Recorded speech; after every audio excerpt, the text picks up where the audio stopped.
Hey there, subscribe to my channel, and also press this bell icon so you never miss any new updates, cause whenever we upload new video you will get a notification on your phone. Part 1.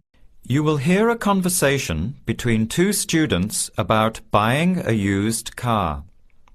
First, you have some time to look at questions 1 to 6.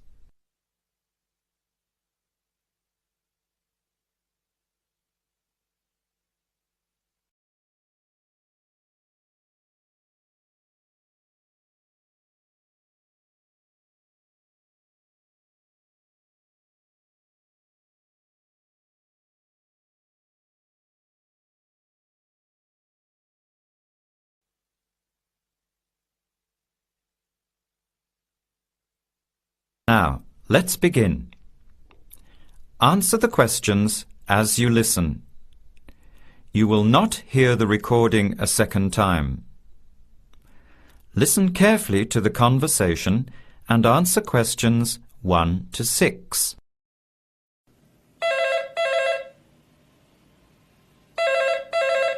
Hello, Hello.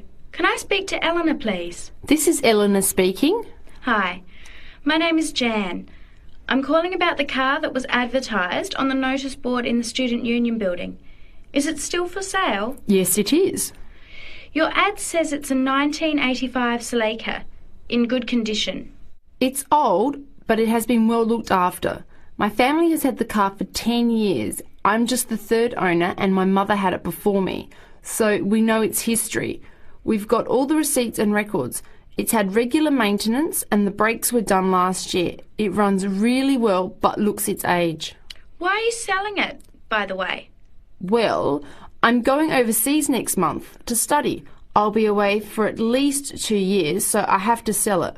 Unfortunately, it's been a good car. You want $1,500, is that right? I was asking $2,000, but since I need to sell it quickly, I've reduced the price. Would you like to come and take it for a drive? I don't live far from the university. Yes, I'd like to have a look. What time would suit you? Any time this evening is fine. Well, I finish classes at 6 o'clock. How about straight after that? Say 6:30? Great, I'll give you directions.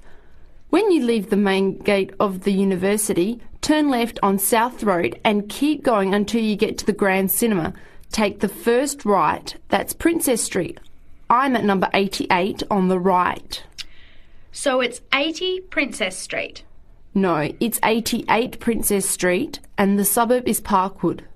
You'll see the car parked in front. It's the red one with the for sale sign on it. Okay, thanks Eleanor. I'll see you later. Bye. Before you hear the rest of the conversation, you have some time to look at questions 7 to 10.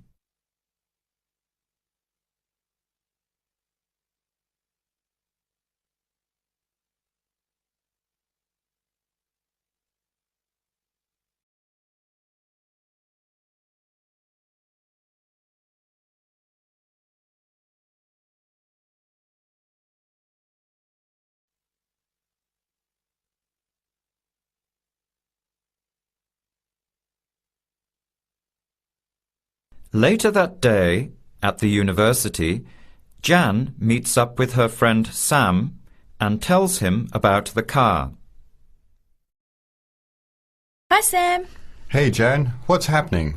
I'm glad I ran into you. I've decided I have to get a car. You're going to buy a car? Do you really need one? I'd probably still be driving, except that my car broke down last year. Instead of getting another one, I just moved closer to the university and went back to riding a bike. Better for the environment, better for my health, and I save a lot of money. Did it really cost that much?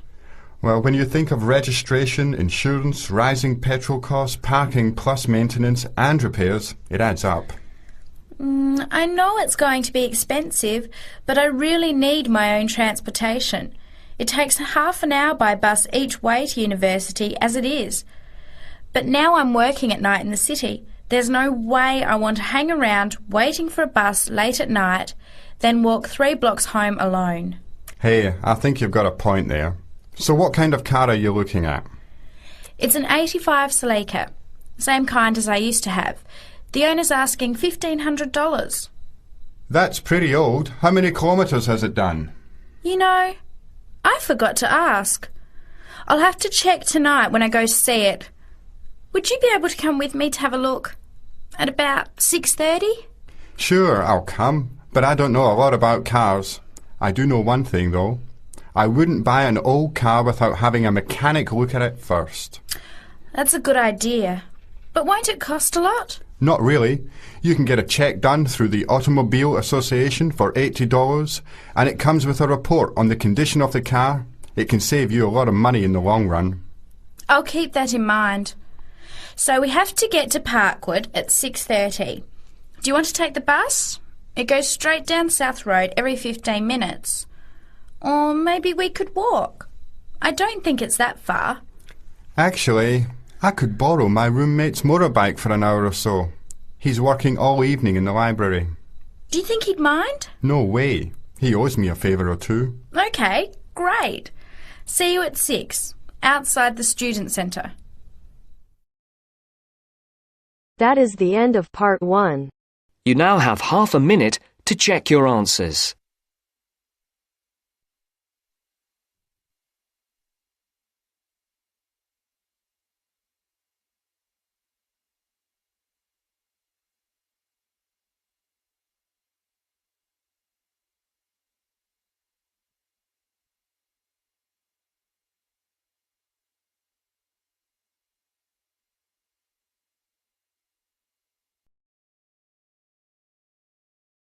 Now turns to part 2. Part 2. A discussion between a college receptionist, Denise, and a student named VJ about learning a language. In the first part of the discussion, they are talking about the course VJ will study. First, you have some time to look at questions 11 to 17.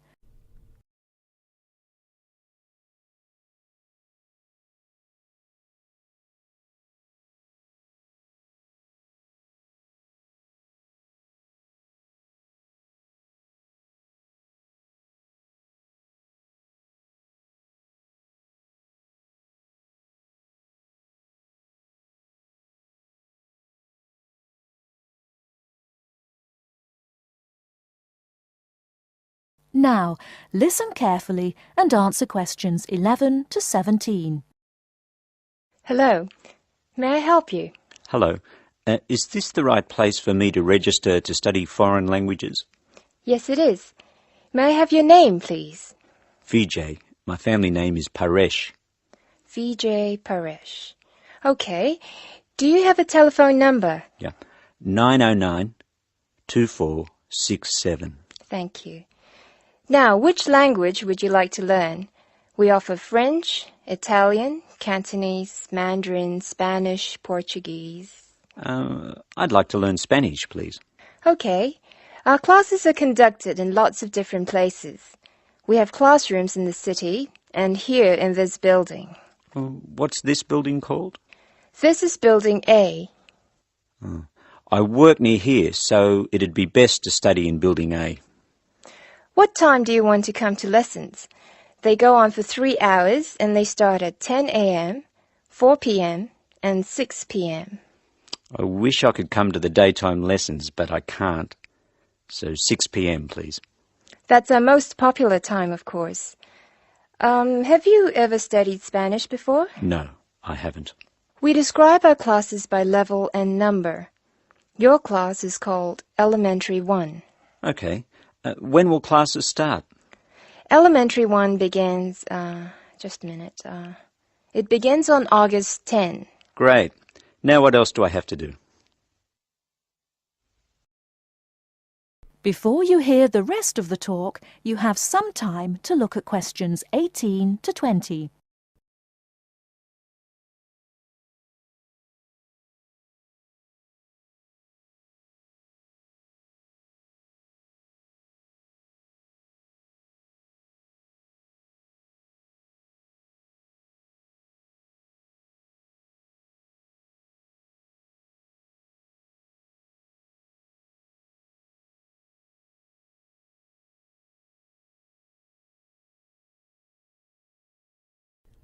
Now listen and answer questions 18 to 20. I'm sorry, VJ. What were you saying? I wanted to know what else I had to do. Oh, of course. Please go to the building on the other side of Smith Street. I want you to go to the reception area first. It's just inside the door on the left as you enter from Smith Street. Give them this form. Okay. Do I pay my fees there? No, but the fees office is in the same building. Go past the escalators and you'll see a games shop. It's in the corner. The fees office is between the games shop and the toilets. Thanks. Where can I buy books? The bookshop is opposite the lifts. It's right next to the entrance from Robert Street. Your offices are spread out. Not as badly as they used to be. By the way, we offer very competitive overseas travel rates to our students. Oh, I'd like to look into that. Of course. The travel agency is at the Smith Street end of the building, in the corner next to the insurance office. Thank you very much. Bye. That is the end of part 2. You now have half a minute to check your answers.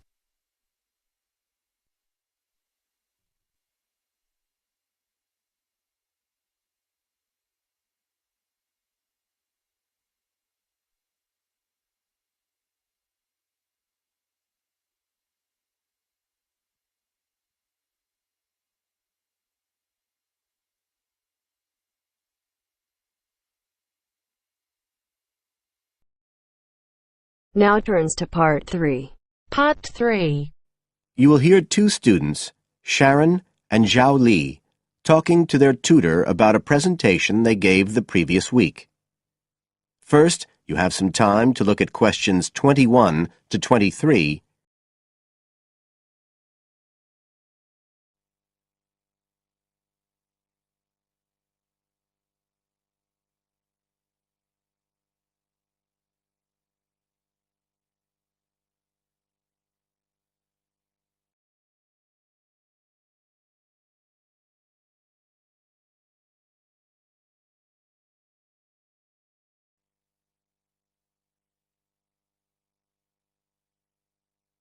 Now listen carefully and answer questions 21 to 23.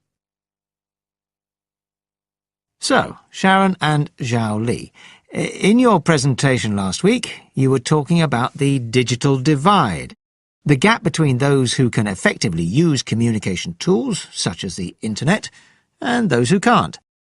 And you compared the situation here in Northern Ireland with Southeast China.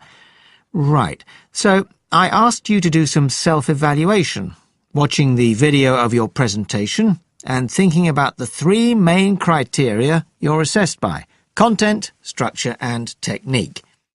What do you think was the strongest feature of the presentation when you watched it? Sharon? Well, I was surprised actually, because I felt quite nervous. But when I watched the video, it didn't show as much as I expected.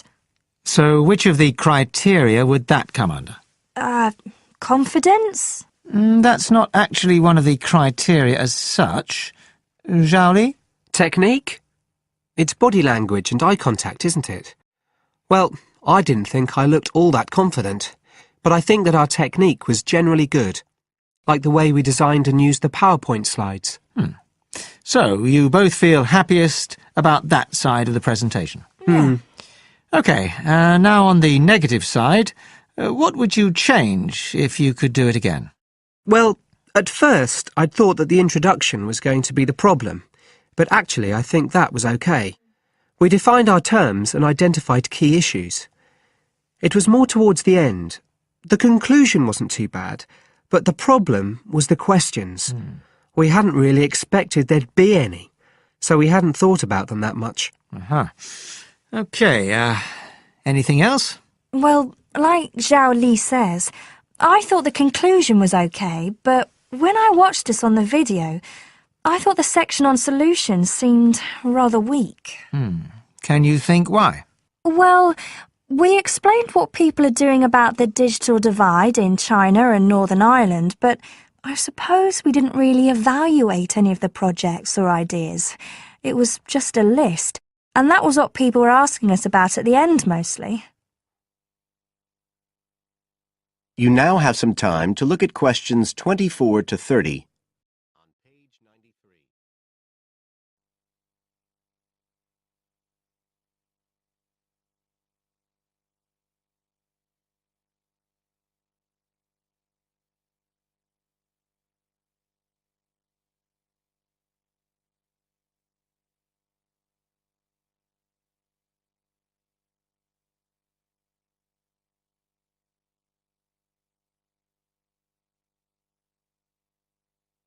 Now listen and answer questions 24 to 30.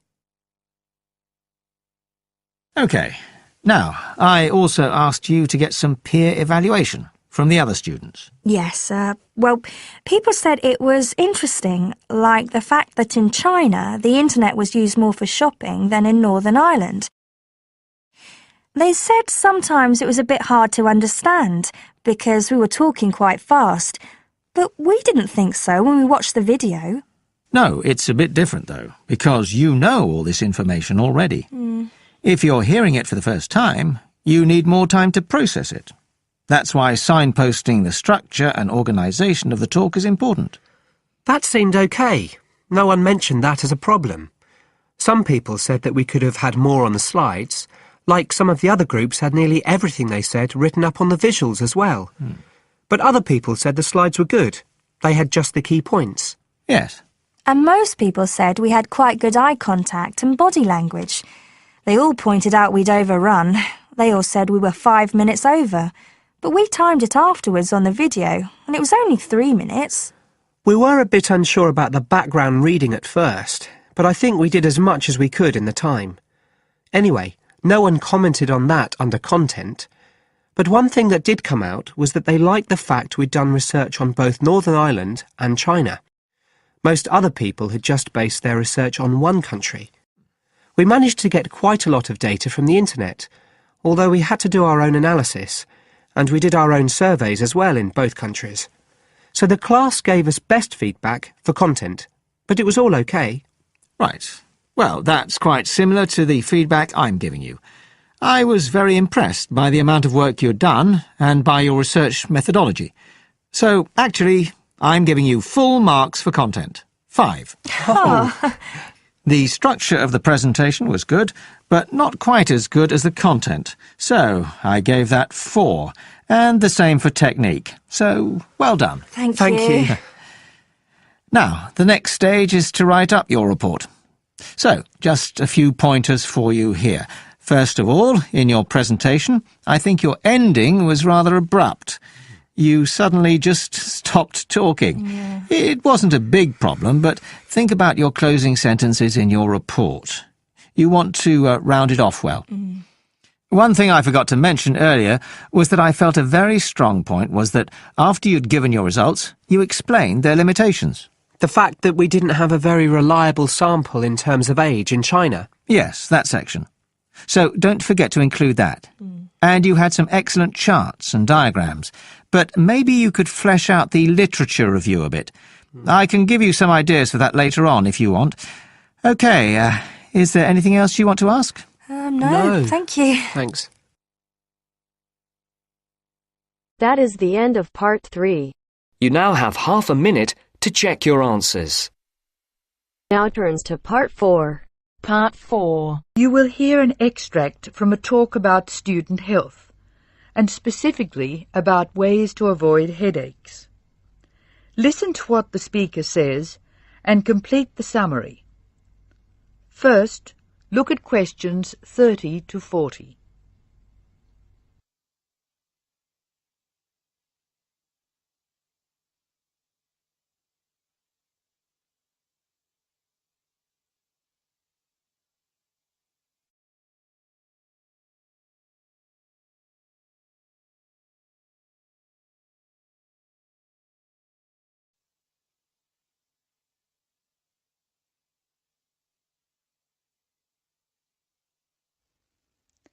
As you listen to the talk, answer questions 30 to 40. Hello, Welcome to the Student Orientation Programme. Today's session is on health issues, and this talk is about headaches and how to avoid them. It may surprise you to hear that headaches are often caused by hunger. In fact, one study suggested that 70% of headaches are related to hunger, which makes it the principal cause. The advice is simple. Eat 3 meals a day and try to keep to a fairly regular schedule of meals. People associate noise with headaches, and for most of us, excessive noise creates the conditions for a headache. Very loud noise is unpleasant, and people usually remove themselves from it. Having said that, younger people tend to tolerate noise better than their elders, so I may be leaving noisy places far earlier than you. Just remember that exposure to too much noise may predispose you to a headache. Of course, we all associate headaches with studying. In fact, the headache probably doesn't come from the studying so much as from being tense. When we study hard, we often hunch over our work. Try raising your shoulders and tensing them, and now relax. Can you feel how much more comfortable a relaxed stance is? Another thing, it's very important to check that you are working in a good light. It will not actually hurt your eyes to work in a bad light, but it will make you tired very quickly and is very likely to give you a headache. What's more, if you have the book flat on a desk in front of you, it will be harder to read, and you'll have to hold your head at an odd angle. It is wise to have a book rest, which raises the material you are reading 45 degrees to the desk. This will help reduce your chance of a headache. Try to relax before bed so that you will be relaxed when you try to sleep. A soak in a hot bath may be helpful. It's also important to really sleep when you go to bed. A good mattress is a wise investment for people who want to avoid headaches. This talk seems to keep coming back to tension. Tension may cause you to chew too forcefully, clench your jaw or grind your teeth, and this in turn may lead to headaches. It is very easy to say that you shouldn't grind your teeth, and very hard to stop, particularly if you grind your teeth in your sleep. Try to avoid situations which will make you tense, particularly just before bed. If you do compulsively grind your teeth in your sleep, ask your dentist about a soft mouth guard. In general, try to eat regular meals and avoid tense situations. Be sure you get plenty of exercise. Hopefully your headaches will be greatly reduced. One other thing I should point out, avoid smoky rooms and cars. Such places certainly encourage headaches, and the smoke may be doing you quite serious long-term damage. That is the end of part 4. You now have half a minute to check your answers.